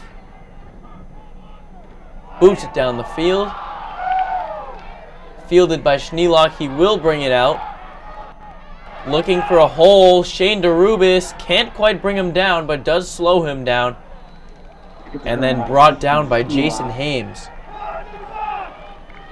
So, a decent return, but is basically just a touchback. Ball at around the 24-yard line. So, Wayland here. Well, actually, here, I'll ask you this. Holliston, they have shown a whole lot of looks, haven't really had a true identity in this game. But a lot has worked for them. They put up 36 points. What do you think they should do here? Go back to the option or back to the shotgun? Well, I think they've got to do a little bit of both here. They've obviously The running has worked in the first half, but I think it seems that Wayland has kind of figured that out a little bit. But the passing, Yep. not really working either. And they are sticking with that option. But I would incorporate a little bit of both because time is not on their side here. And a double handoff does not work. Shane DeRubis right there to bring him down along with Nick Dressens. So keep in mind there is not much time on the clock. They do have to hurry. And when you do run plays like that, it takes off a lot of time. The clock is not going to stop. So now a handoff to Benson. Benson gets out of bounds after picking up the first down. A great run by him.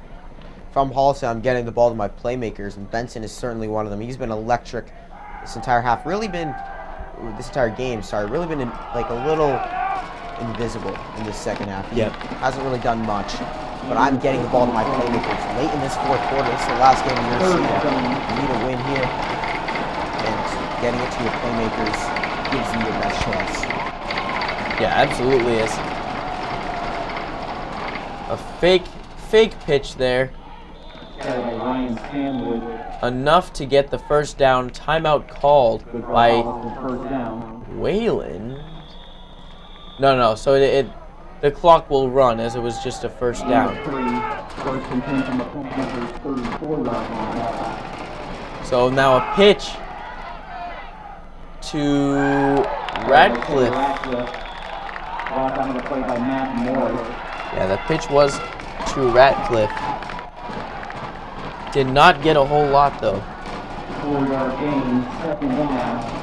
So now clock winding down, under a minute and a half left to go. Benson trying to break tackles. This is just winding the clock down. He is short of the first down.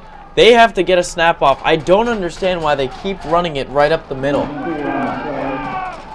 That clock is ticking. And they've got to call something quick. And I don't know if these running plays are doing it. Wayland seems to be. Oh, and it is a pass play deep down the field.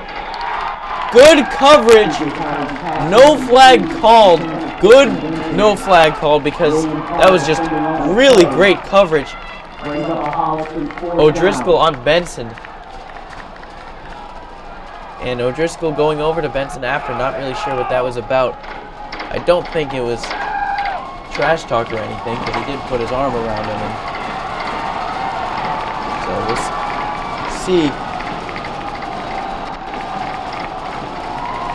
So big play. Fourth down. The clock did stop on an incomplete pass. Fourth and around 2.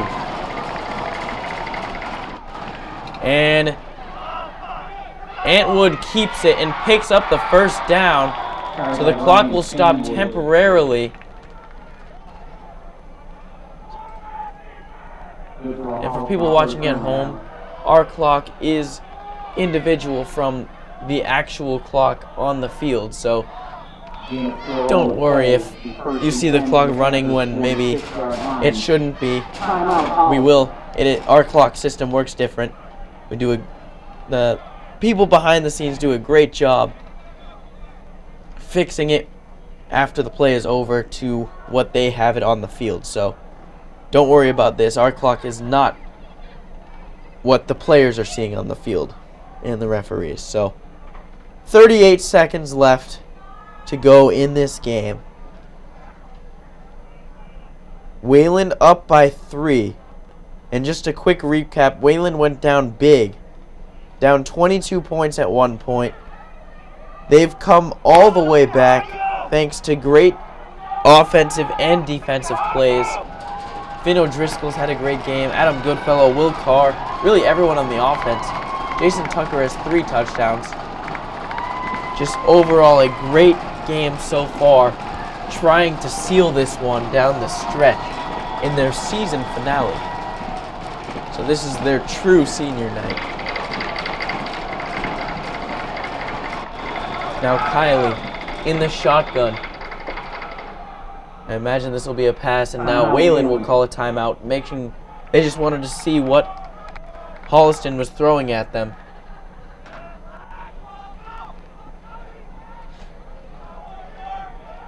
So once again, if you're just joining us, You chose a great time. Wayland up by 3, 39-36. I'm Josh Schreiber, alongside me, Gabe Leikerman. This is Wayland Student Press Network's live coverage of Wayland Varsity football season finale interleague matchup between the Tri-Valley League champions, the Holliston Panthers, and the Wayland Warriors. Wayland Warriors 4-2 on the season. Holliston 3-1. Their last game against Westwood was canceled due to COVID. But anyways, here we go. First down, 38 seconds. I imagine it will be a pass. Kylie takes the snap, looking to pass. Throwing it, a sitting duck in between a whole bunch of defenders. He got hit on the throw. 30 seconds left. 32 seconds left, rather. Second down. Wayland is just going to sit back for the pass, I imagine. Holliston can't really afford to run at this point. But he's lucky. That ball hung in the air. He got hit on it too. He's lucky that was not intercepted. If it wasn't intercepted, that would effectively be the game. And Kylie, very undersized for a quarterback, just 5'6". He doesn't play like it, but it is tough to get those passes off as he's scrambling out to the left. Throw incomplete. The receiver had his hands on it. That was Stanwood had his hands on it on the diving attempt, but could not make the catch. So now third down, 22 seconds left to go. Wayland needs to make at least 2 more stops. Third down.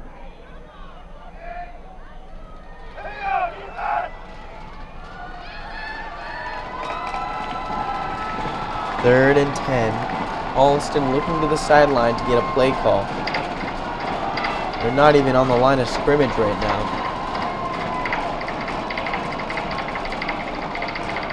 Almost looking a little bit dejected.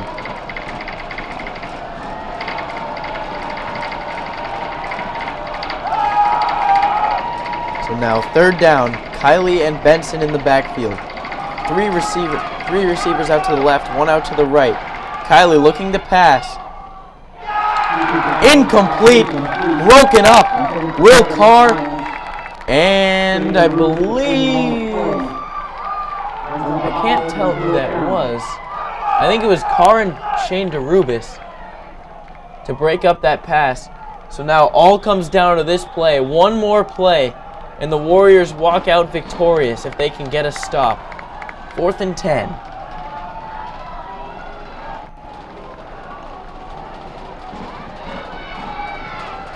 Both teams trying to end their season on a positive note after a little bit of a frustrating season for Wayland. I wouldn't say unsuccessful, but lost their 2 biggest games that they wanted to win. So this is basically their championship game.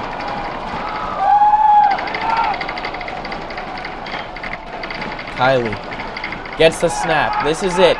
Kylie rolling out to the right. Pass is batted down by Charlie Bolivar, and Wayland is going to win this game. As the clock will stop, but they'll bring out the offense for victory formation. What a gutsy effort by this Wayland Warrior team, Gabe.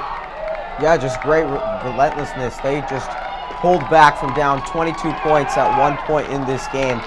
They were all but out of it. Everyone, even like I had some doubts going into the second half, I'm not going to lie. And Wayland, these players have proved me wrong. And boy, am I happy to hear that. I've never been so happy to be proved wrong in my life. Wayland will win this game in a thriller against the Holliston Panthers. Yeah, absolutely. And what a game. Just a team effort by everyone. And you could tell they were playing as a unit in this game. Very pumped up after every single play. But that is going to do it here for Wayland Student Press Network's live coverage of Wayland Varsity football. Wayland with an exciting 39-36 victory in the season finale. So that is it. You see Wayland fired up. That's Will Ruland. They will celebrate tonight. But anyways, signing off one final time, Josh Schreiber here. Alongside me was Gabe Leikerman. Thank you for joining us this entire season, and what a way to end it. Thank you, and have a good night.